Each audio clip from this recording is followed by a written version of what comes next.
राधे हरे कृष्णा राधे राधे। चौथे अध्याय का स्मरण करने जा रहा हूँ। गीता के चौथे अध्याय का महत्व सुने।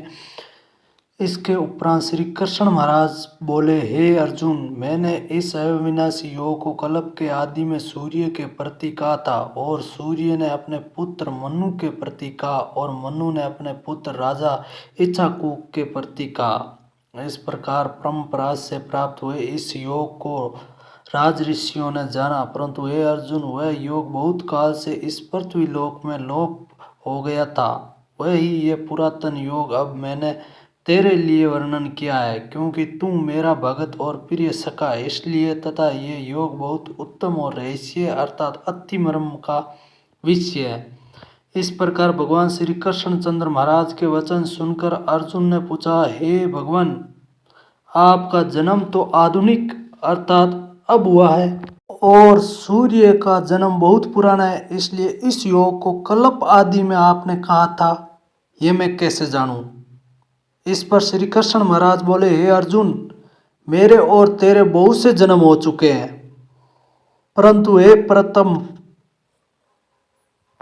उन सब को तू नहीं जानता है और मैं जानता हूँ। मेरा जन्म प्राकृत मनुष्यों के सदृश नहीं है। मैं अविनाशी स्वरूप अजन्मा होने पर भी तथा सब भूत प्राणियों का ईश्वर होने पर भी अपनी प्रकृति को अधीन करके योग माया से प्रकट होता हूँ। हे भारत, जब जब धर्म की हानि और अधर्म की वृद्धि होती है, तब तब ही मैं अपने रूप को रचता हूँ अर्थात प्रकट करता हूँ, क्योंकि साधु पुरुषों का उद्धार करने के लिए और दूषित कर्म करने वालों का नाश करने के लिए तथा धर्म स्थापन करने के लिए युग युग में प्रकट होता हूँ।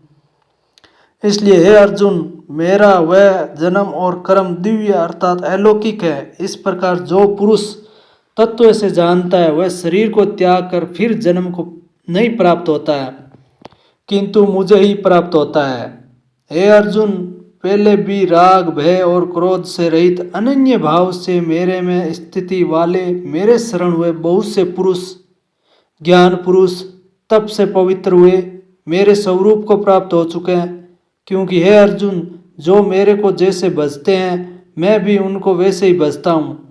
इस रहस्य को जानकर ही बुद्धिमान मनुष्य गण सब प्रकार से मेरे मार्ग के अनुसार बरतते हैं।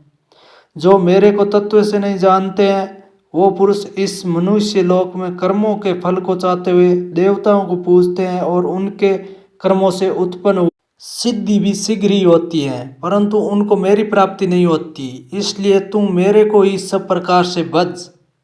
हे अर्जुन, गुण और कर्मों के विभाग से ब्राह्मण, क्षत्रिय, वैश्य और शूद्र मेरे द्वारा रचे गए हैं। उनके कर्ता को भी मुझ अविनाशी परमेश्वर को तू अकर्ता ही जान, क्योंकि कर्मों के फल में मेरी स्पृहा नहीं है, इसलिए मेरे को कर्म लिपायमान नहीं करते। इस प्रकार जो मेरे को तत्व से जानता है, वह भी कर्मों से नहीं बनता है, तथा पहले होने वाले मुमुक्षु पुरुषों द्वारा भी इस प्रकार जानकर ही कर्म किया गया है। इससे तू भी पूर्वजों द्वारा सदा से किए हुए कर्मों को ही कर। परंतु कर्म क्या है और अकर्म क्या है, ऐसे इस विषय में बुद्धिमान पुरुष भी मोहित है। इसलिए मैं वह कर्म अर्थात कर्मों का तत्व तेरे लिए अच्छी प्रकार कहूँगा, कि जिसको जानकर तू अशुभ अर्थात संसार बंधन से छूट जाएगा। कर्म का स्वरूप भी जानना चाहिए और अकर्म का स्वरूप भी जानना चाहिए, तथा निस्सदी कर्म का स्वरूप भी जानना चाहिए, क्योंकि कर्म की गति गहन है। जो पुरुष कर्म में अर्थात अहंकार रहित की हुई संपूर्ण चेष्टाओं में अकर्म अर्थात वास्तव में उनका न होना पना देखे, और जो पुरुष अकर्म में अर्थात अज्ञानी पुरुष द्वारा किए हुए संपूर्ण क्रियाओं के त्याग में भी कर्म को अर्थात त्याग रूप क्रियाओं को देखे, वह पुरुष मनुष्यों में बुद्धिमान है, और वह योगी संपूर्ण कर्मों को करने वाला है। हे अर्जुन, जिसके संपूर्ण कार्य कामना और संकल्प से रहित है, ऐसे उस ज्ञान रूप अग्नि द्वारा भस्म हुए कर्मों वाले पुरुष को ज्ञानी जन भी पंडित कहते हैं। जो पुरुष संसारिक आश्चर्य से रहित सदा परमानंद परमात्मा में तर्पत है, वह कर्मों के फल और संग अर्थात कर्तव्य विमान को त्याग कर कर्म में अच्छी प्रकार बरतता हुआ भी कुछ भी नहीं करता।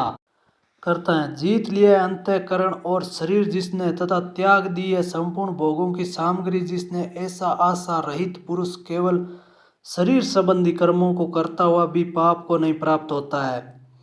आपने आप को जो कुछ आप प्राप्त हो उसी संतुष्ट रहने वाला और हर्ष शोक आदि द्वंद्वों से अतीत हुआ तथा मत्सरता अर्थात ईर्ष्या से रहित सिद्धि और असिद्धि में समत्व भाव वाला पुरुष कर्मों को करके भी नहीं बंधता है, क्योंकि आसक्ति से रहित ज्ञान में स्थित हुए चित्त वाले यज्ञ के लिए आचरण करते हुए मुक्त पुरुष के संपूर्ण कर्म नष्ट हो जाते हैं। आप हमारे YouTube चैनल गीता ज्ञान को जरूर सब्सक्राइब करें और लाइक शेयर जरूर करें।